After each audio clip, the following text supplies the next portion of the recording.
Hello students, good morning, नमस्कार। आपके अपने यूट्यूब चैनल रोजगार विद पूनम पे सभी मेरे प्यारे बच्चों का स्वागत है।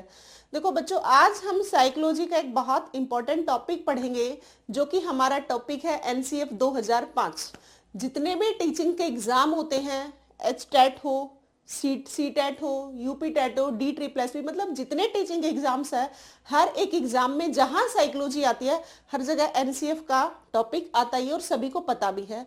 और आप सभी को पता ही है, हाल फिलहाल में हमारे हरियाणा में एच टेट होने जा रहा है और उसमें तो एनसीएफ हर एक एग्जाम में, चाहे कौन सा ही लेवल हो, पीआरटी हो, टीजीटी हो, पीजीटी हो, हर लेवल पे क्वेश्चंस पूछे जाएंगे। इसीलिए 2-3 दिन से हमारी क्लास नहीं हो पा रही थी साइकोलॉजी की, इसीलिए मैं आज आपके लिए एक इंपॉर्टेंट क्लास लेके आई हूँ। ठीक है, ये क्लास वही बच्चों को अच्छे से, वैसे तो जिसने एनसीएफ पढ़ रखा है वो बहुत अच्छे से कर पाएंगे, लेकिन जिस भी किसी मेरे प्यारे बच्चे को एनसीएफ 2005 में डाउट है, मैंने साइकोलॉजी का पूरा सिलेबस जितना हो सकता है, जितना आपके एग्जाम्स में आता है, एग्जाम ओरिएंटेड जितना सिलेबस है वो सारे का सारा मैंने करवा रखा है पूरा डिटेल में अपने ही चैनल पे, इसी चैनल पे। ठीक है, जिसको सिलेबस में डाउट है वो सभी बच्चे अपनी क्लासेस देख लेना। और मैंने बहुत सारे प्रीवियस ईयर पेपर भी कराए हुए हैं, सिलेबस कराने के बाद कराए हैं, ताकि आप लोगों को ये पता लग सके कि पेपर का पैटर्न क्या रहता है और हमने किस पैटर्न से पढ़ा है। ठीक है, आप बहुत अच्छे से तभी कर पाओगे जब आपको पूरा सिलेबस आता है। अगर आता है तो बहुत अच्छी बात है, नहीं आता है तो अभी भी आपके पास टाइम है, चैनल पे अपने पे विजिट करो, सारी क्लासेस देखो, उसके बाद आप प्रीवियस ईयर पेपर करना। और अब हम टॉपिक वाइज, जैसे मैंने ग्रोथ एंड डेवलपमेंट पहले सिलेबस में टॉपिक करवाया था, उसके बाद हम क्वेश्चंस कर रहे हैं, टॉपिक वाइज क्वेश्चन सब डेली कर रहे हैं। लर्निंग का टॉपिक, इंटेलिजेंस का टॉपिक, बहुत सारे टॉपिक मैंने करा दिए हैं, ऐसे इंडिविजुअल डिफरेंसेस का। ऐसे ही मैं आज आपके समक्ष एक टॉपिक लेके आई हूँ। सिलेबस जिसने कर रखा है उसको बहुत अच्छे से समझ आएगा, जिसने सिलेबस नहीं कर रखा, फिर दोबारा बोल रही, वो सिलेबस बच्चों जरूर कर लेना। देखो, आज हम एनसीएफ 2005 पढ़ेंगे जो कि इंपॉर्टेंट है। ये हमारा नेशनल करिकुलम फ्रेमवर्क 2005 है। इससे पहले 2-3 बार, ये हमारा चौथा एनसीएफ है, इससे पहले 3 बार और आ चुका है क्या, एनसीएफ। ठीक है, तो आज हम एनसीएफ के जितने क्वेश्चंस बन सकते हैं वो सारे करेंगे। ठीक है, जो बच्चों हमारा एनसीएफ है ना ये 2005, इससे पहले एक बार 1975 में, एक बार 1988 में और एक बार 2000 में। अब कौन सा है, 2005। इसका मतलब एनसीएफ ये हमारा पहला नहीं है, ये हमारा चौथा है। सबसे पहली बात तो आपको ये ध्यान रखनी है। ठीक है, एनसीएफ में पता क्या बात है, एनसीएफ 2005 में हमारे क्या बताया गया था, नेशनल करिकुलम फ्रेमवर्क। इसका मतलब एक ऐसा ढांचा बनाना जिस पाठ्यचर्या में या पाठ्यक्रम में हमारा बच्चे का ऑल ओवर डेवलपमेंट हो, मतलब बच्चे का सर्वांगीण विकास हो, उस पे बच्चे के ऊपर पुस्तक का जो भार है, बैग का जो वजन है वो ना डाला जाए, उसको रटने वाली क्या है, रटने वाला सिस्टम ना अपनाया जाए। मतलब बच्चे के पास जो सिलेबस है उसके अलावा एक्स्ट्रा एक्टिविटीज, क्रिएटिविटी उसकी एक्टिव करना, बहुत सारी अलग अलग चीजें, मतलब बच्चा सीखे, उसकी फिजिकल एक्टिविटी, उसकी मेंटल एबिलिटी, सारी चीजें डेवलपमेंट हो, मतलब बच्चे का ऑल ओवर डेवलपमेंट हो। हमारी स्टडी ऐसी होनी चाहिए। ठीक है, टीचर इस हिसाब से पढ़ाए कि बच्चे के ऊपर हमेशा स्टडी का बोझ ना रहे, सिर्फ उसको हर टाइम रटना ना दिखे। यही चीजें इसमें सुझाई गई हैं। इसमें एक चीजें पूछी जाती हैं, आश्रित चर कौन सा, स्वतंत्र चर कौन सा है, मध्यस्थ चर कौन सा है। हमारी जो एजुकेशन है वो 3 ही चीजों पे काम करती है। इंडिपेंडेंट कौन हो सकता है, समझो आप, एक टीचर जो होता है वो इंडिपेंडेंट होता है कि वो अपने बच्चे को कैसे हैंडल करेगा, ये एक इंडिपेंडेंट है। डिपेंडेंट कौन होगा, टीचर के ऊपर कौन डिपेंडेंट हो सकता है, आप आइडिया लगाओ, स्टूडेंट हो सकता है। तो डिपेंडेंट बच्चों हमेशा स्टूडेंट रहेगा, और जो मध्यस्थ, जो मिडल में काम करेगी, वो चीज करेगी उसका स्कूल, उसका करिकुलम, ये सब चीजें उसकी क्या रहेंगी, मध्यस्थ चर। इस टाइप से हमारा एनसीएफ चलेगा। अब हम क्वेश्चन पढ़ते हैं, जैसे जैसे क्वेश्चंस को करते चलेंगे मैं आपको डिटेल में बताती चलूंगी। यहाँ से जिस बच्चे ने एनसीएफ नहीं भी किया होगा ना, वो आराम से इस एनसीएफ यहीं से क्वेश्चंस के माध्यम से ही मैं पूरा आपको एनसीएफ क्लियर करवा दूंगी। बस शर्त आराम से मेरे साथ पढ़ते रहना। जो भी आपका डाउट आता है कमेंट सेक्शन में डाल देना, मैं आपके कमेंट्स जरूर देखती हूँ क्लास पूरी होने के बाद, और मेरी कोशिश ये रहती है पर्सनली कि मैं आप हर एक कमेंट को देखूं, जिसका रिप्लाई देने लायक है मैं उसका जरूर रिप्लाई देती भी हूँ। ठीक है, अब पढ़ो मेरे प्यारे बच्चों। हमारा फर्स्ट क्वेश्चन, आपको सबसे पहली बात तो यही याद रखनी है, हमारा एनसीएफ 2005 पहला नहीं है, ये हमारा चौथा है। इसका मतलब पहला कौन सा था? 1975 में, फिर 1988 में, फिर 2000 में। ये है मेरे प्यारे बच्चों 2005 मतलब चौथा एनसीएफ। ठीक है, आप पढ़ो फर्स्ट क्वेश्चन। राष्ट्रीय पाठ्यचर्या रूपरेखा, देखो नाम से भी पता चल रहा है, ऐसी पाठ्यचर्या, पढ़ने की चर्या ऐसी, उसकी ऐसी रूपरेखा बनाना, ये 2005 में आया था, इसीलिए इसका एनसीएफ 2005 बोला जाता है। में गुणवत्ता आयाम शैक्षिक के अंतर्गत महत्व दिया गया है, किसको दिया गया है? इंग्लिश में भी पढ़ लो। The national curriculum framework 2005 has given important under the heading quality dimension. मतलब क्या इसके अंदर कौन सी ऐसी गुणवत्ता आयाम शैक्षिक अंतर्गत महत्व, क्या किस चीज को महत्व दिया गया है? क्या भौतिक संसाधनों को? नहीं बच्चों, आप भौतिक संसाधनों को नहीं दे सकते। समझो, आप यहीं से एक बात समझो, आप चीजों को दिखा दिया, मतलब आपने क्या किया, मटेरियल रिसोर्सेज आपकी हेल्प करती हैं, लेकिन आपका उससे बच्चे का ऑल ओवर डेवलपमेंट नहीं होता। शिक्षक एवं अभिप्रेरित शिक्षकों का, एजुकेशनल इंस्पायर्ड टीचर से क्वालिटी डायमेंशन इंपॉर्टेंस है, या structured experience in the context of knowledge for children, या structured experience and curriculum improvement for children. बालकों के लिए संरचित अनुभव एवं पाठ्यक्रिया में सुधार हो। जब भी, बात ध्यान से सुनना, ये तो नेशनल करिकुलम फ्रेमवर्क 2005 एनसीएफ के बारे में पूछ लिया। कोई भी एचटेट से रिलेटेड, सीटेट, जहां साइकोलॉजी में इस टाइप के क्वेश्चन आएंगे, आपको क्या करना है? आपको मान लो कि कोई भी क्वेश्चन इसमें से, मान लो वो क्वेश्चन आपको आता नहीं है जो आपने पढ़ा, जैसे कि ये है, मान लो आता है, बहुत अच्छी बात है, आता बच्चा, जिसको नहीं आता आप समझो, आप उस आंसर के साइड जाना जिसमें बच्चे का सर्वांगीण विकास हो, बच्चे को बाउंड ना किया गया हो। अब आप यहां से आइडिया लगाओ, बालकों के लिए संरचित अनुभव, स्ट्रक्चर्ड एक्सपीरियंसेस, पाठ्यक्रिया में सुधारो।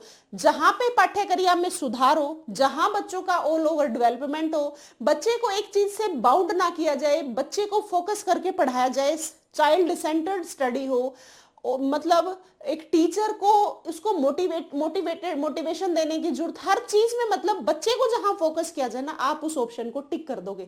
सीटेट तो आता ही ऐसा है, तभी तो सीटेट का रिजल्ट 33-40% तक आ जाता है। वो रीजन क्या होता है? वो रीजन यही होता है, जो बच्चे के लिए फायदेमंद बात है उस पर टिक कर दो, वही आंसर है। जो बच्चे के लिए फायदेमंद, उसको टिक करो, वही आंसर है।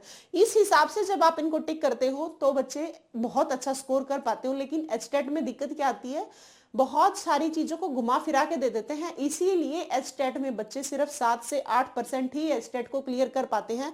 ये दिक्कत रहती है, वो यही रीजन है, क्योंकि यहाँ पे घुमा फिरा के देते हैं। जैसे ये तो फिर भी इजी दे दिया, लेकिन कई फैक्ट्स ज्यादा आते हैं एचटेट में। लेकिन सीटेट में क्या होता है, फैक्ट्स तो कम आते हैं, बच्चे को लेके सारी चीजें पूछी जाती हैं, और जो बच्चा इन चीजों को पकड़ लेता है ना, वो आराम से क्या कर पाता है, पेपर को क्लियर कर पाता है। ठीक है, अब समझ आ गई होगी, जहां पे बच्चे का ऑल ओवर डेवलपमेंट हो, बच्चे का स्ट्रक्चर्ड एक्सपीरियंस दे, मतलब बच्चे को क्रिएटिव, संरचनात्मक बनाया जाए, जिस चीज से बच्चे को सारी चीजें समझ आए, बच्चे को रटना ना पड़े, उस आंसर की साइड आपको चले जाना है। ठीक है, तो अब समझो क्यों नहीं था। भौतिक संसाधनों की अभिप्रेरित शिक्षकों का क्या मतलब हुआ? किसको आप अभिप्रेरित करोगे? आप शिक्षक को करोगे, बच्चों को करने की जरूरत है। अभिप्रेरित मोटिवेटेड टीचर को करोगे तो फिर वो बच्चों को क्या सिखाएगा? वो तो ऑलरेडी मोटिवेटेड होना चाहिए, तब वो कहीं जाके बच्चों पे इंप्रेशन आता है। बालकों के लिए ज्ञान संदर्भ में संचरित अनुभवों को, ना ना ना ना, साफ साफ दिख रहा है, बालकों के लिए संरचित अनुभव एवं पाठ्यक्रम सुधार हो, तभी एजुकेशन पॉलिसी 2020 बनाई गई है। इसमें पैटर्न को अलग अलग, पहले जो 1988 की थी उसको चेंज किया गया बहुत सारा। वो यही रीजन था, बच्चों के ऊपर बोझ है पुस्तकों का, बैग का, उसको साइड करो। बच्चे को जो फेल हो जाते हैं ना, उनके अंदर इंफीरियरिटी, मतलब वो कहीं ना कहीं घुटने लग जाते हैं कि हम पता नहीं हम फेल हो गए तो जैसे पता ही नहीं कितना बड़ा गुनाह हो गया, तो फिर बच्चे सुसाइड तक चले जाते हैं, बच्चों को शर्म आने लग जाती है कि मैं फेल हो गया। इन सब चीजों से बचाने के लिए और बच्चा मोटिवेटेड मोटिवेटेड रहे कि बच्चा पढ़े, इन सब चीजों के लिए एजुकेशन पॉलिसी नहीं बनाई गई, कि एनसीएफ लाया गया। ये यही इसीलिए लाए जाते हैं, जो बार बार अमेंडमेंट किए जाते हैं ना, वो इसीलिए किए जाते हैं कि बच्चे का हर एंगल से देख के बच्चे का फायदा कहाँ कहाँ हो सकता है। ठीक है, तो मेरे प्यारे बच्चों फर्स्ट का आंसर है डी। सेकंड क्वेश्चन पढ़ो। निम्नलिखित राष्ट्रीय पाठ्यक्रम पाठ्यचर्या रूपरेखा 2005 में निम्नलिखित में से किस परीक्षा संबंधी सुधारों को सुझाया गया है? बताओ किस परीक्षा संबंधी सुधारों को सुझाया गया है? बताओ आप। कक्षा 10वीं की परीक्षा HE को class 10 exam is optional, conducting state level examinations at different stage of school education, competitive entrance exam electives, all of the these। बताओ नेशनल करिकुलम फ्रेमवर्क में क्या क्या बातें बताई गई हैं?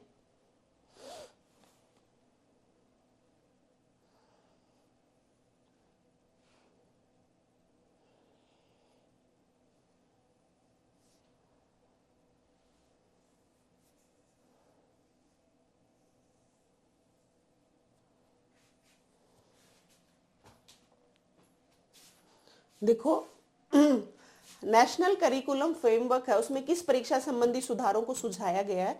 इसमें सुझाया गया है 10th की जो परीक्षा होती है इनके लिए क्लास 10 एग्जाम इज ऑप्शनल होना चाहिए। ठीक है, विद्यालय शिक्षा की विभिन्न अवस्थाओं में राज्य स्तरीय परीक्षा संचालन, कॉम्पिटिटिव एंट्रेंस एग्जाम, इलेक्टिव ये सब बातें नहीं बताई गई हैं। बताई गई हैं ये कि जो आपका 10th का एग्जाम है वो ऑप्शनल होना चाहिए, जिससे बच्चे के अंदर हीन भावना ना आए और बच्चा मोटिवेटेड रहे और बच्चा पढ़े। ठीक है, शिक्षण में पाठ्यक्रम निम्नलिखित में से शिक्षण के कौन से चर में आता है? शिक्षण, teaching, which of the following variable of the teaching, कौन कौन से होते हैं? एक डिपेंडेंट होता है, एक इंडिपेंडेंट होता है, एक इंटरवेनिंग होता है या फिर मध्यस्थ होता है। इंटरवेनिंग बोल द आश्रित, स्वतंत्र, ये तीनों है। तो इसमें से ये बताओ शिक्षण के कौन से चर में आते हैं? तो शिक्षण में क्या क्या चर आ सकते हैं यही तो बताया था मैंने थोड़ी देर पहले भी। एक होता है स्वतंत्र चर, वेरिएबल बोल देते हैं इनको आगे। ठीक है, मध्यस्थ चर, आश्रित चर। ये समझो बच्चों कौन से क्या होते हैं, ये पूछे जाते हैं कौन सा मध्यस्थ है, कौन सा आश्रित है, कौन सा स्वतंत्र है। स्वतंत्र क्या हो सकता है आपके लिए? आपके लिए स्वतंत्र हो सकता है टीचर, टीचर इंडिपेंडेंट है। डिपेंडेंट क्या हो सकता है? डिपेंडेंट हो सकता है स्टूडेंट। और जो बीच में काम कर रहा है वो क्या काम कर रहा है? वो कर रहा है आपका करिकुलम। तो कोई भी क्वेश्चन पूछ ले आपको पता होना चाहिए इसके हिसाब से। ठीक है, उधर से दिखता नहीं है भाई, इधर लिखना पड़ा करेगा, थोड़ा सा ज्यादा जूम हो जाता है शायद। हाँ चलो कोई बात नहीं। देखो पाठ्यक्रम निम्नलिखित में शिक्षण में कौन से चर आते हैं? तो ये तीनों ही आते हैं। अब ये तीनों तो आते हैं, तो आंसर तो है डी। लेकिन पूछा जा सकता है स्वतंत्र चर कौन सा होगा? आपका टीचर इंडिपेंडेंट होता है। इंटरवेनिंग मध्यस्थ कौन सा होता है? करिकुलम मध्यस्थ होता है। और आश्रित डिपेंडेंट कौन सा होता है? डिपेंडेंट वेरिएबल होता है स्टूडेंट। ठीक है, तो ये इसका आंसर है सभी। आपसे अब इसमें यहाँ पे बहुत सारे क्वेश्चन पूछे जा सकते हैं, कौन कौन से हो सकते हैं, कौन कौन से नहीं हो सकते। ठीक है, तो आपको अब ये उम्मीद है सारी की सारी बातें याद रहेंगी, कर लोगे। अब देखो नेक्स्ट क्वेश्चन की साइड बढ़ो। फोर्थ क्वेश्चन देखो, शिक्षण के आधार पर पाठ्यक्रम में कितने चर होते हैं? शिक्षण के आधार पर पाठ्यक्रम में अभी 3 बताए हैं मैंने, स्वतंत्र चर, आश्रित चर और मध्यस्थ चर। तो तीनों याद, तीनों में कौन कौन से आते हैं, क्या क्या चीजें आती हैं वो भी आपको याद हो गई होंगी उम्मीद है। तो फोर्थ का आंसर है मेरे प्यारे बच्चों थर्ड। नेक्स्ट क्वेश्चन पढ़ो।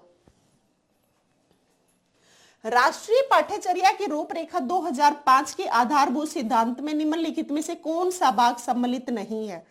अच्छी बाह्य परीक्षाओं का आयोजन कराना, रटने के महत्व प्रदान न करना, पुस्तकों के बाहर का ज्ञान प्राप्त करना, ज्ञान को वास्तविक जीवन से जोड़ना। कितनी अच्छी बात है, ज्ञान को वास्तविक जीवन से जोड़ोगे तभी आपकी लाइफ में वो चीजें काम आती हैं। बताओ इनमें से कौन सा होगा?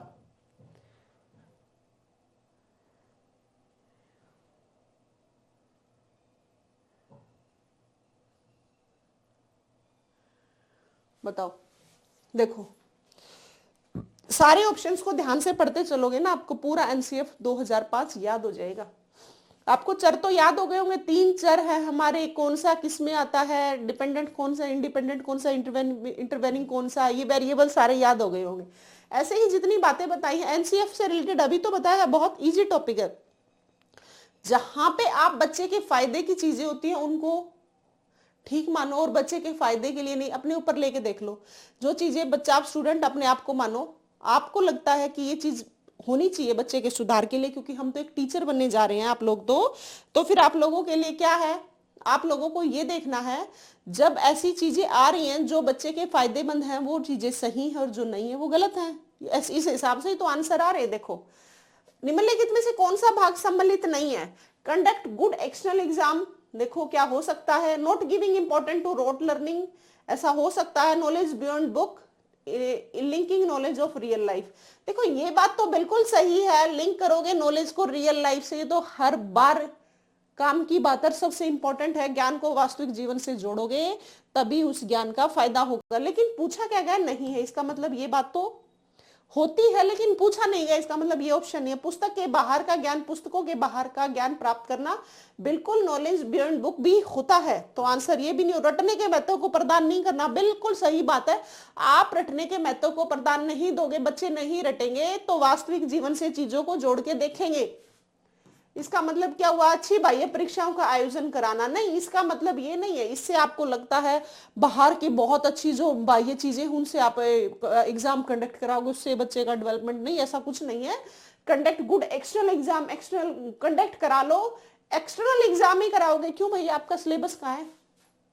आप खुद ले लो ना, एक्सटर्नल एग्जाम बाहर जाके ही बच्चा अच्छा एग्जाम कर पाता है, स्कूल में नहीं कर पाता। ऐसा नहीं होता क्या? ऐसा भी होता है। तो इसका मतलब आंसर है 5th का ए। तो ये सब नहीं। आपने एक चीज देखी है बच्चों,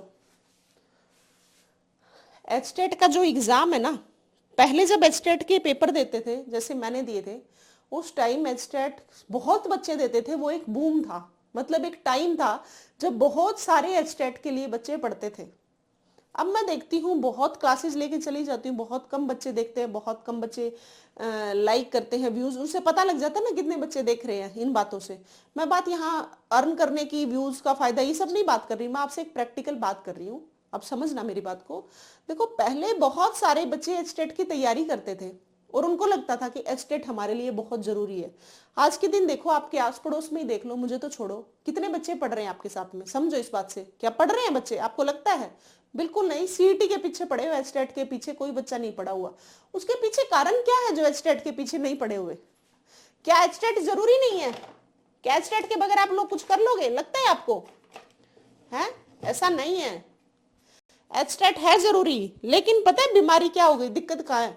दिक्कत ये है पिछले 10 साल से टीचिंग की वैकेंसीज बहुत कम आती थी, उस भरोसे बच्चे ढीले पड़ गए एचटेट को लेके। जो टीचिंग की साइड जो बच्चों का रुझान था वो हटता जा रहा है, लेकिन फिर से बच्चों को रुझान बनाना पड़ेगा, क्योंकि आपके सामने पीआरटी के पेपर हुए थे, आपके सामने टीजीटी के पेपर हुए थे, और आपके सामने पीजीटी की भर्ती हुई, तीनों टाइप की भर्ती हुई है आपके सामने सिलेक्शन से, टीजीटी की और पीजीटी की तो बैक टू बैक 2 बार भर्ती हो चुकी है। इससे और ज्यादा फायदा क्या मांगोगे आप? पीआरटी की मेवात कैडर की 1300 समथिंग जो वैकेंसीज थी, उसका कभी ना कभी रिजल्ट आ जाएगा। तो आपको लगता है पिछले 10 साल से कोई वैकेंसीज नहीं आई? अरे 10 साल से नहीं आई, चाहे सरकार ने विधानसभा इलेक्शंस के चक्कर में कुछ भी किया हो, जीतने के चक्कर में, लेकिन आप लोगों के लिए क्या था मकसद? आप लोगों के लिए मकसद था भर्ती। तो क्या सरकार ने वो भर्ती नहीं कराई? वो सरकार ने भर्ती कराई और ज्वाइनिंग भी कराई। और बच्चे पता नहीं क्या आजकल क्या दिक्कत हो रही है, रुझान तोड़ते जा रहे हैं कि एचटेट में तो कुछ होता ही नहीं है। भाई एचटेट जो भी पढ़ रहा है ना मेरे से, उसके लिए बहुत इंपॉर्टेंट है। एचटेट क्लियर करोगे तो ही आप टीचर बनोगे, और आप सभी बच्चों को इतना दमदार पढ़ के जाना है कि आपका एचटेट छूटना नहीं चाहिए। जो बच्चे अब ढीले पढ़ रहे हैं ना, जो बच्चे तैयारी नहीं कर रहे, आप उनसे आगे निकलने का अभी ये बेस्ट मौका है। अगर आप आगे निकल गए तो आगे वैकेंसी जब आएंगी, लगातार एचटेट होने के बाद भी तैयारी के लिए जुटे रहना, फिर भी ये मत छोड़ना, मैं क्लासेस फिर भी लेती ही रहूंगी ऐसे ही, आगे आपकी टीचिंग की जो वैकेंसी जाएंगी उनके लिए आपको उस टाइम छोड़ना नहीं है। आपके लिए फायदा होगा। फायदा ये होगा जब वैकेंसी जाएंगी, जो बच्चे अब एचटेट क्लियर नहीं कर रहे हैं उनके नुकसान वगैरह, अगर आप एचटेट क्लियर कर गए, आगे वैकेंसीज 100% आनी है।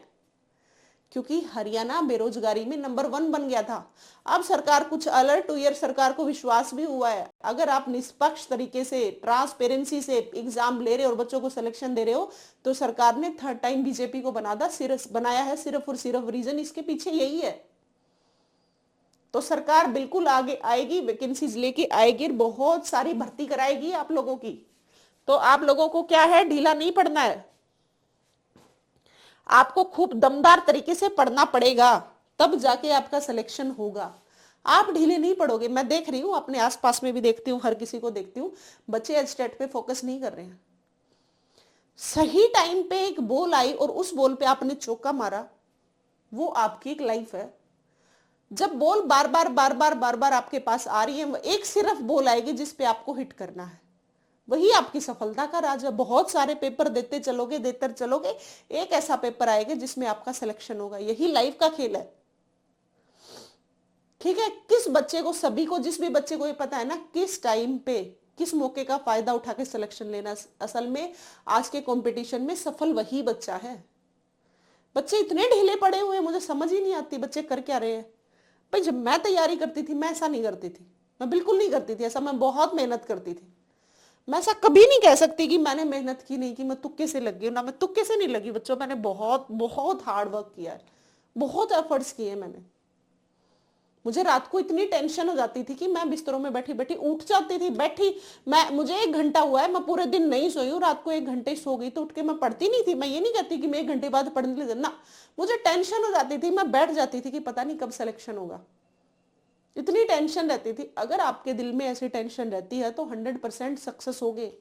नींद आपको सोने नहीं, टेंशन आपको सोने नहीं देती है, नींद आने ही नहीं देती टेंशन। और अब मैं बच्चों को देख रही हूँ, पता नहीं बच्चों के साथ क्या दिक्कत है, बच्चे तैयारी ही नहीं कर रहे, वो चाहे सीईटी के लिए और चाहे एचटेट के लिए। आपको लगता है बिना एचटेट बिना सीईटी के आपके सिलेक्शन हो जाएंगे? है कोई उम्मीद आप लोगों को? अगर ऐसी कोई उम्मीद है तो फिर आप गलतफहमी में जी रहे हो। हर जगह दोनों में, चाहे जॉब के लिए सीटी हो चाहे एचटेट, प्री दोनों क्लियर करने पड़ेंगे, तब जाके आप मेंस के पेपर दोगे। अगर आपके इनमें ये क्लियर ही नहीं है, आप फॉर्म फिल करने लायक भी नहीं बचोगे। सीटी में भी पीछे देखा था कितना भयंकर मामला था कि क्वालिफाई कर दो, क्वालिफाई कर दो। कितने पढ़ने वाले बच्चे निकले भाई, उनमें से 15 लाख मान लिया बच्चों ने फॉर्म भर दिया था, शायद 12.5 लाख बच्चों ने फॉर्म फिल किया था। कितने 50 नंबर 40 नंबर के क्राइटेरिया को पूरे कर पाए? मुश्किल से 3,53,000 बच्चे सिर्फ 50-40 की कंडीशन क्लियर कर पाए थे। मतलब 100 में से 40 नंबर, आप आइडिया लगाओ, आप 20 आपको आते होंगे तो क्या 80 में से 20 तो आईक्यू लेवल का यूज करके भी बच्चा 80 में से 20 तुक्के ठीक लगा पाता है? तो हो गए 40 नंबर, हो गया सीटी क्लियर। वो भी 3,53,000 ही थे। तो रियल में कंपटीशन है ही नहीं। आप जैसे जो बहुत सारे बच्चे जो नहीं पढ़ रहे हैं वही तो कंपटीशन को घटा रहे हैं। और उस टाइम में जो बच्चे पढ़ेंगे ना, सफल वही होंगे। खूब दबा के मेहनत किया करो, खूब दबा के पढ़ा करो बच्चे। कौन पढ़ रहा है, कौन नहीं पढ़ रहा, कौन क्या कर रहा है, किसी चीज को छोड़ के सिर्फ हमेशा हर टाइम पढ़ते रहो।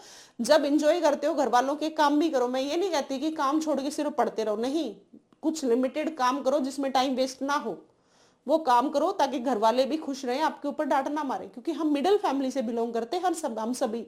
और जब घर वालों के काम नहीं करेंगे तो हम पे गुस्सा करते ही करते हैं घर वाले। तो कोशिश किया करो, सुबह जल्दी उठ के उनकी हेल्प करो। फिर घर पे अच्छा पढ़ने का माहौल है तो घर पे बैठ के पढ़ो। कोचिंग पे जाने का मन है कोचिंग पे जाओ, लाइब्रेरी में जाने का मन है लाइब्रेरी। लेकिन बस जहां जाके आपको पढ़ाई तसल्ली से हो रही है वही जाके आप पढ़ो। और इतना पढ़ो कि एचटेट भी निकल जाए, एचटेट में भी अच्छा स्कोर, और सीईटी में तो बहुत अच्छा स्कोर जरूरी है। क्योंकि सीईटी में जो अभी अमेंडमेंट हुआ सिर्फ 10 गुना का आया हुआ है। और मैंने आपको बहुत बार बता लिया, अगर 50 वैकेंसी है तो सिर्फ टॉपर 500 बच्चे पेपर देंगे। और किसी के दिल में है मुझे मंडी सुपरवाइजर लगना है, 50 ही पोस्ट आई तो 500 बच्चे देंगे, मन की मन में ही रह जाएगी।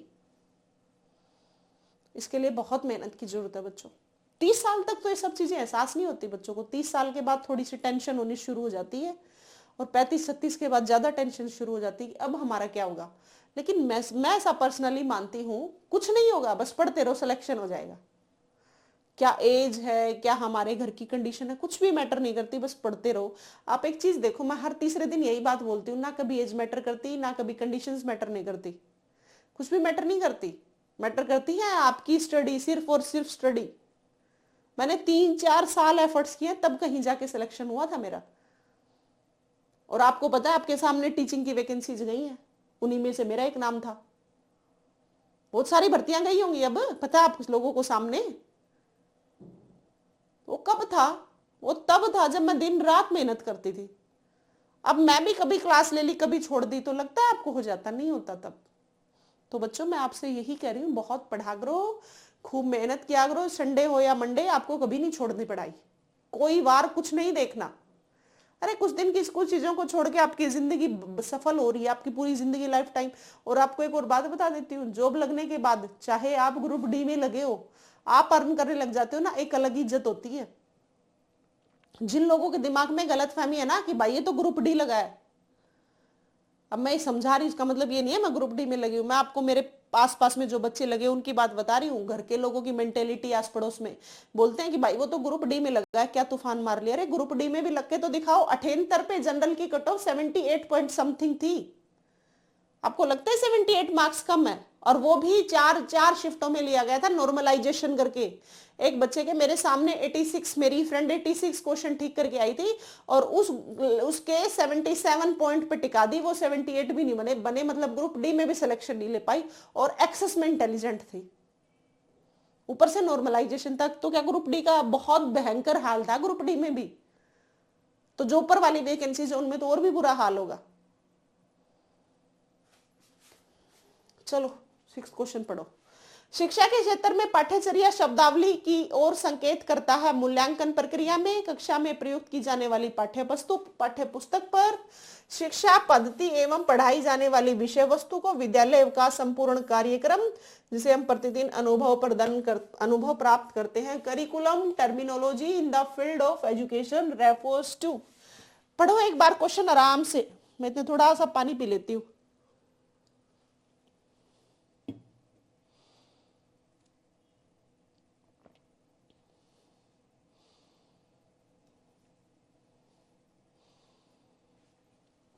शिक्षा के क्षेत्र में पाठ्यचर्या शब्दावली की ओर संकेत करता है ना, वो ये संकेत करता है विद्यालय का संपूर्ण कार्यक्रम जिसमें हम प्रतिदिन अनुभव प्राप्त करते हैं, वही क्या है? पाठ्यचर्या की शब्दावली है। ये याद रखना, ठीक है? क्योंकि हम बच्चों का संबंध किससे है? बच्चों का संबंध है विद्यालय से। और विद्यालय में क्या संबंध है बच्चों का? कि बच्चे हर चीज का एक्सपीरियंस ले, कार्यक्रम जिसमें हम प्रतिदिन जो अनुभव प्राप्त करते हैं। 7th क्वेश्चन पढ़ो। पैटर्न की पहचान करना और उन्हें पूरा करना प्राथमिक स्तर पर गणित की पाठ्यचर्या का एक अनिवार्य हिस्सा है, क्योंकि विद्यार्थियों को पैटर्न की पहचान करना, identify and completing pattern an essential part of mathematics curriculum at the primary level because of, क्यों क्या कारण है? विद्यार्थियों को प्रतियोगी परीक्षाओं के लिए तैयार करता है, सुडोकू पहेली को हल करने की विद्यार्थियों की सहायता करता है। ये सीधी सी बात ये की गई है भाई, जो पैटर्न होते हैं इनकी पहचान कराता है, उनको प्राथमिक स्तर पे गणित क्यों जरूरी है, ये बात है, सीधी सी बात ये। विद्यार्थियों में सृजनात्मक कलात्मक गुणों को विकसित करता है, विद्यार्थियों में सृजनात्मकता को बढ़ावा देता है, संख्यात्मक क्रियाओं की विशेषताओं को समझने में उनकी सहायता करता है। बताओ आप क्या हो सकता है? देखो नाम से भी पता लग रहा है ये तो दोनों हो ही नहीं सकते। हल करने में ना इस पहेली का कोई संबंध नहीं है। मैथ क्यों पढ़ाया जाता है? विद्यार्थियों परीक्षा के लिए तैयार करता है ना। बच्चे का विद्यार्थियों में सृजनात्मकता को बढ़ावा देता है, बिल्कुल। मैथ्स के आप देख लेना अपने अड़ोस में, जिनको मैथ अच्छा आता है वो क्रिएटिव बच्चा मिलता ही है, इंटेलिजेंट भी होता है वो। और संख्या और क्रियाओं की विशेषताओं को समझने में उनकी सहायता करता है। मैथ क्या कर सकता है? आपकी संख्या होगी, है ना, term student and help the term understand the characteristics of number and activities को समझने में क्या कर सकता है? मैथ हेल्प कर सकता है, विशेषताओं को समझने में उनकी सहायता कर सकता है। इसको और पढ़ो एक बार।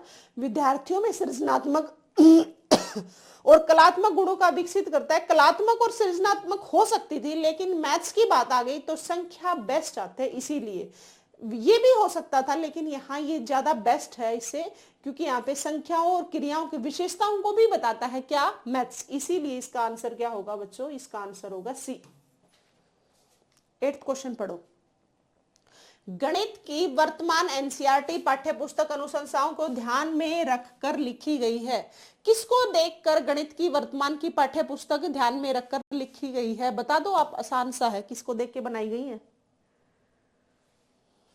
जितनी हमारी बुक्स है ना जो अभी बनाई जा रही है वो नेशनल करिकुलम फ्रेमवर्क, राष्ट्रीय पाठ्यचर्या रूपरेखा, मतलब हमारी पुस्तक है, पाठ्य पढ़ने की जो चर्या है, जो उनकी रूपरेखा है, वो जितनी बुक्स हैं, बच्चे का कैसी बुक्स होनी चाहिए, कैसे उसका विकास हो, कैसे सारी चीजों का बच्चे भार बोझ ना समझे, ये सारी चीजें किसको देख के बनाई गई है?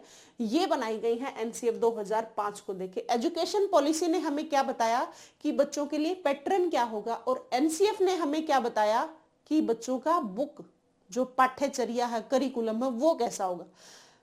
एजुकेशन पॉलिसी ने क्या सिखाया हमें? एजुकेशन पॉलिसी ने सिखाया कि बच्चों की एजुकेशन कैसी होनी चाहिए, क्या हर सामाजिक विकलांगता वाले बच्चे स्पेशल, क्या उनको साथ पढ़ाना चाहिए, एजुकेशन में कौन से टाइम में बोर्ड होना चाहिए, क्या उनकी मातृभाषा में, ये सब बातें बताई। लेकिन नेशनल करिकुलम फ्रेमवर्क ने हमें क्या बताया कि इस बुक्स में इनका करिकुलम क्या होना चाहिए, क्या कैसे सिलेबस होना चाहिए। मेन बात ये, गणित की वर्तमान एनसीईआरटी पाठ्य पुस्तक किस अनुशंसा पर देखा गया है?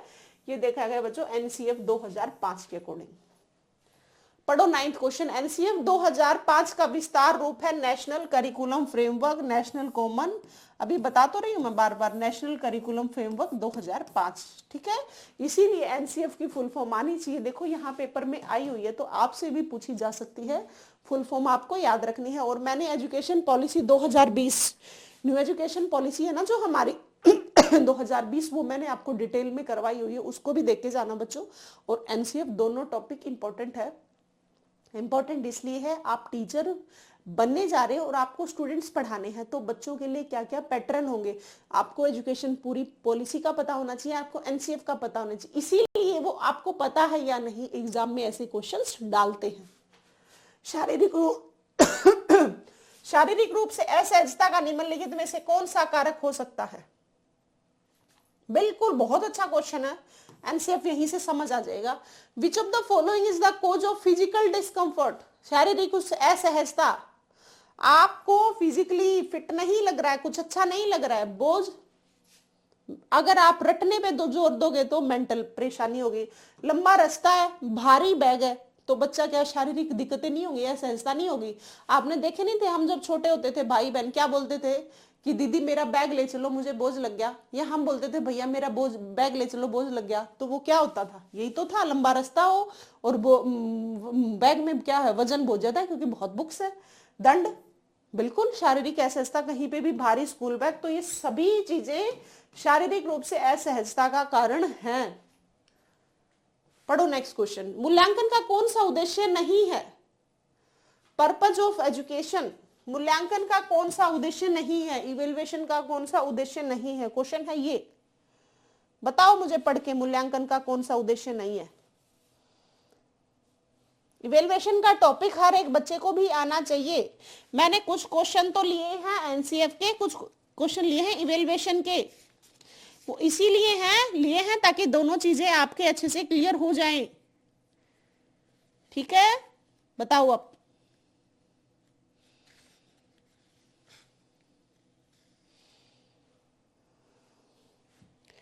बताओ मूल्यांकन का कौन सा एक उद्देश्य नहीं है?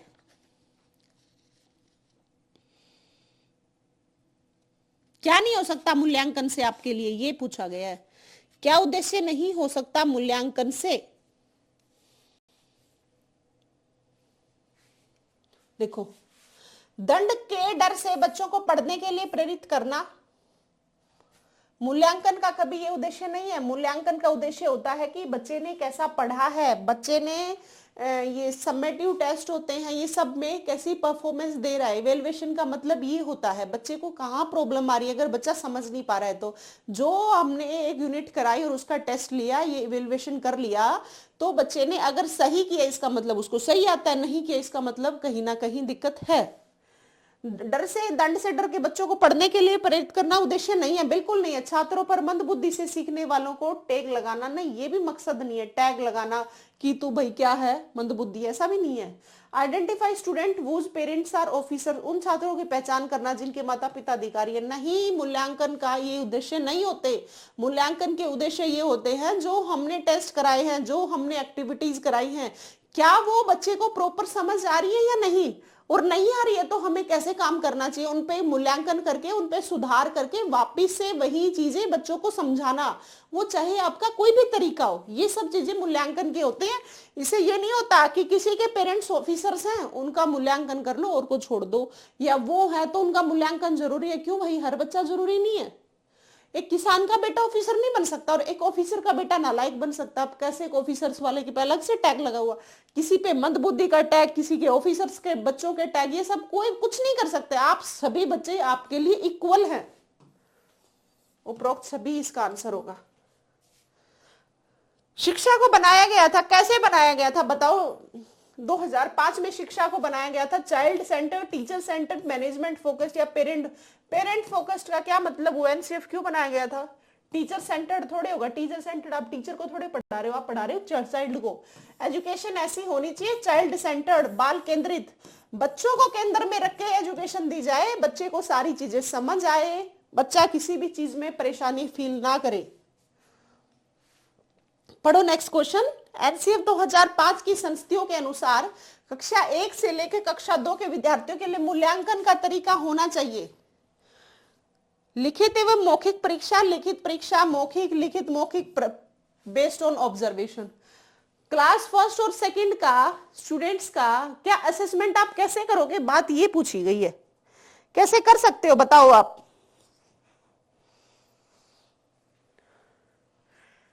जो क्लास फर्स्ट का होगा लिखित परीक्षण के आधार पे, फर्स्ट क्लास के बच्चे का आप टेस्ट ले लोगे रिटर्न, उससे आप ऑब्जर्वेशन करोगे, या ओरल टेस्ट लेके, या रिटर्न ओरल दोनों, या ऑब्जर्वेशन से?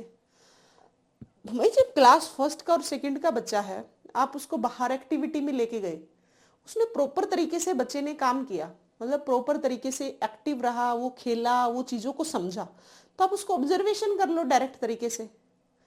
फिफ्थ तक तो हो सकता है बच्चे अच्छे तरीके से लिख भी ना पाए, है ना? आप मान लिया फर्स्ट सेकंड में बच्चे को सिखाओगे, लेकिन बहुत सरकारी स्कूलों में तो 5वीं तक, 6ठी में इंग्लिश जाके बच्चे सीखते थे, तो आप कैसे रिटर्न से मान लोगे? आप मानोगे, बच्चे का इवेल्युएशन करोगे ऑब्जर्वेशन के आधार पे, अवलोकनता के आधार पे। पढ़ो 14th क्वेश्चन। एनसीएफ 2005 के अनुसार गणित की पाठ्यचर्या महत्वाकांक्षी सुसंगत है और यह महत्वपूर्ण गणित पढ़ाती है। यह महत्वाकांक्षी का अर्थ है विद्यालय में गणित शिक्षा के संकीर्ण उद्देश्यों की खोज करना, विद्यालय में गणित शिक्षण के उच्च उद्देश्यों को खोजना, गणित की समस्याओं को हल करने के एक से अधिक तरीकों का शिक्षण, ये मुझे लग रहा है विविध प्रकार के गणित का शिक्षण, जैसे अंकगणित, बीजगणित, ज्यामिति, आंकड़ा प्रबंधन। देख लो एक बार क्वेश्चन। महत्वाकांक्षी है वो क्यों है मैथ्स के लिए, बात ये पूछी गई है।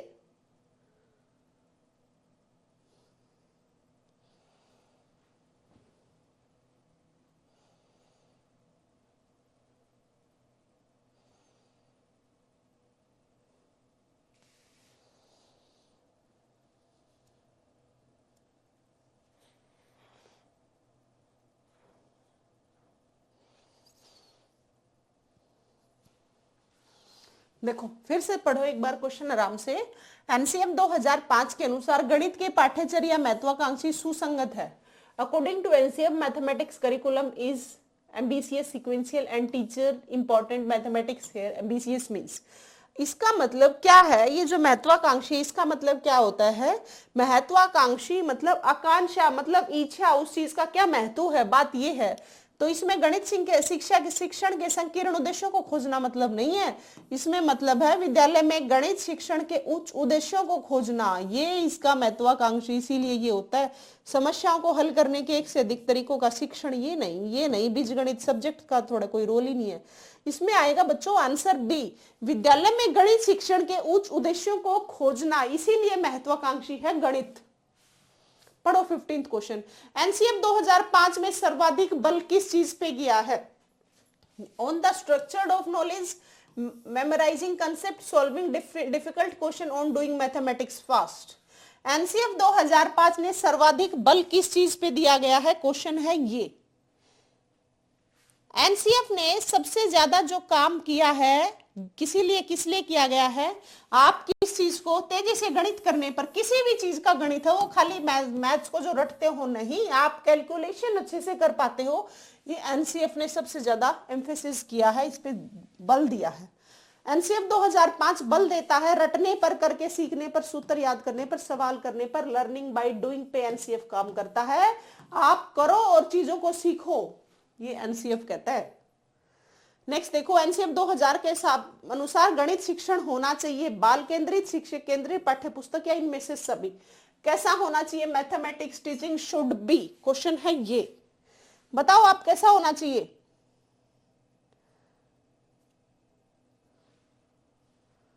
गणित शिक्षण कैसा होना चाहिए भाई, बताना एक बार आप। अभी तो बताया था, चाहे गणित शिक्षण हो कोई भी शिक्षण हो, हमेशा चाइल्ड सेंटर्ड होना चाहिए, बाल केंद्रित होना चाहिए। नेक्स्ट पढ़ो, राष्ट्रीय पाठ्यचर्या की रूपरेखा 2005 मानती है कि गणित में चिंतन और तर्क करने का एक तरीका शामिल होता है। दृष्टिकोण को किसके द्वारा प्राप्त किया जा सकता है? क्वेश्चन है ये।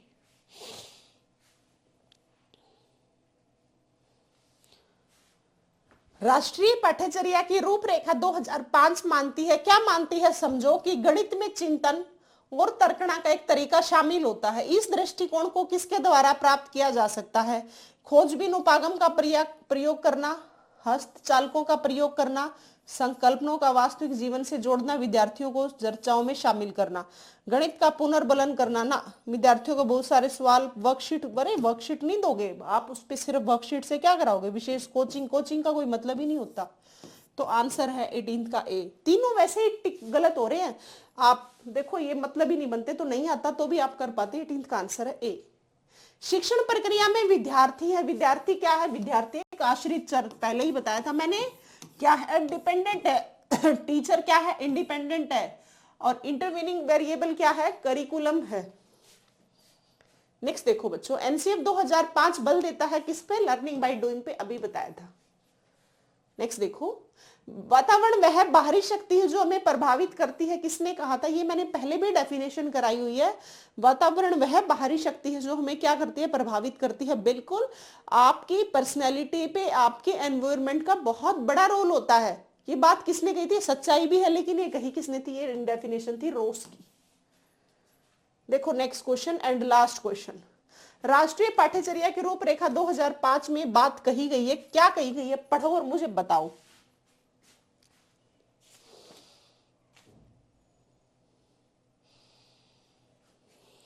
देखो, ज्ञान स्थायी है, वह दिया जाता है तथा ज्ञान से विकास होता है और इसकी संरचना होती है। शैक्षिक क्षेत्र से विषय केंद्र की ओर, ये विषय केंद्र की बात कभी नहीं करनी। विद्यार्थी केंद्र से अध्यापक केंद्र की कोई नहीं, ये तो है ही नहीं। देखो, रूपरेखा 2005 में क्या गई गई है? नॉलेज इज परमानेंट, बिल्कुल है। आप जो नॉलेज ले ली वो परमानेंट है, and it is given and knowledge development is formed. ज्ञान स्थायी है, वह दिया जाता है तथा ज्ञान से विकास होता है और इसकी संरचना होती है। बात सारी बिल्कुल सही है। तो 22 का आंसर है मेरे प्यारे बच्चों ए। ठीक है, ये थी आज की हमारी छोटी सी क्लास। लगातार पढ़ते रहा करो बच्चों। इस जितने क्वेश्चंस हैं ये इंपॉर्टेंट थे, क्वेश्चन थे इस टाइप से, थोड़े से घुमा के आज मैं क्वेश्चन लेके आई हूँ। वो घुमा के क्वेश्चंस लाने का मेरा रीजन ये था, इससे पूरा आपको एनसीएफ अगर आता भी नहीं है, आपको इस टाइप के क्वेश्चन आगे तो कैसे टिक करना है सही क्वेश्चन पे, कैसे जा पाओगे जब आपको क्वेश्चन नहीं आते। इसीलिए एक छोटी सी क्लास थी, इंपॉर्टेंट क्लास, सभी बच्चों को देख लेनी है। और हाँ, जो भी बच्चे नए जुड़ते हैं वो मेरे प्यारे बच्चों को सभी को चैनल शेयर और सब्सक्राइब करना है। नए जुड़ते जा रहे हैं लेकिन सब्सक्राइब नहीं करते हो। आपके छोटे भाई बहन जो भी पढ़ना चाहते हैं आप उनको बता सकते हो अपने चैनल की शेयर करना, वो भी ताकि पढ़ें, क्योंकि मैं सीईटी की भी तैयारी कराऊंगी और एचटेट की भी। ठीक है, एचटेट की अपनी साइकोलॉजी करा रही हूँ और हरियाणा जीके और सीईटी के लिए हरियाणा जीके एंड साइंस कराऊंगी। ठीक है, मेनली मैं हुई साइंस की टीचर। ठीक है, अच्छा तो देख लेना आप। एमए साइकोलॉजी किया हुआ था मैंने, मेरा साइकोलॉजी में बहुत इंटरेस्ट है, तो मैंने साइकोलॉजी भी इसीलिए इंटरेस्ट है तो मैंने की और मैं अब आपको करवा रही हूँ। ठीक है, और तो बच्चों देख लेना, जो भी डाउट हो कमेंट सेक्शन में डाल देना, कमेंट डाल देना, मैं जरूर आपके कमेंट को पढ़ लेती हूँ, जो मुझे लगता है कि आपको रिप्लाई देने की जरूरत है।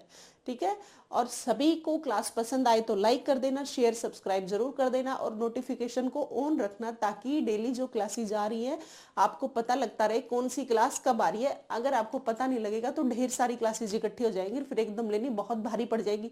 लगातार पढ़ा करो, खूब मेहनत किया करो, जब तक सफल ना हो तब तक पढ़ते रहो। थैंक यू बच्चों।